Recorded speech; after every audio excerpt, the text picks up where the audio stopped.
ஒரு மரப்பெட்டி வாங்கிக்கோங்க, இல்லையா ஒரு பவுல், நான் சொல்றேன் கண்ணாடி பவுல் வாங்கிக்கோங்க. அதுல கொஞ்சம் வெண்கடுகு கொட்டுங்க.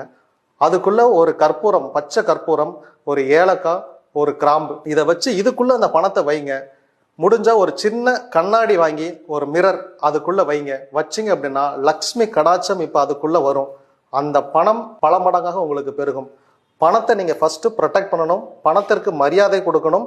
சில பேர் இந்த எச்சு தொட்டு எண்ணுவாங்க, அந்த மாதிரி நீங்க பண்ணக்கூடாது. இந்த எச்சு தொட்டு பண்ணக்கூடாதுங்கிறது ஒரு லக்ஷ்மி கடாட்சமிக்க பொருளுங்கிறத தவிர எல்லாரும் அதை தொடர்றாங்க அப்படிங்கிறங்காட்டி இன்ஃபெக்ஷன் ஆகும். இது உடலுக்கும் கேடு. அதனால அந்த செயல்முறையை நீங்க தவிர்த்துருங்க. அதே மாதிரி அப்புறம் பணத்தை இந்த பின் பாக்கெட்ல உங்க வேர்வை படுற மாதிரி இடத்துல எல்லாம் வைக்காதீங்க, தயவு செஞ்சு வைக்காதீங்க. அதுக்குன்னு ஒரு பர்ஸ் வச்சு அந்த பர்ஸ்ல யூஸ் பண்ணுங்க. இன்னமும் சொல்றேன்னா, எங்க அம்மா கிட்ட நான் காசு கேட்டேன்னா சின்ன வயசுல இருந்து பர்ஸ்ல இருந்து எடுத்து கொடுப்பாங்க. அந்த பர்ஸுக்குள்ள அவங்க எவ்வளவுதான் பணம் வச்சிருக்காங்கன்னு என்னை பார்க்கவே விட மாட்டாங்க. இந்த விஷயத்தையும் நான் அவங்கள்ட்ட இருந்து தான் கத்துக்கிட்டேன்.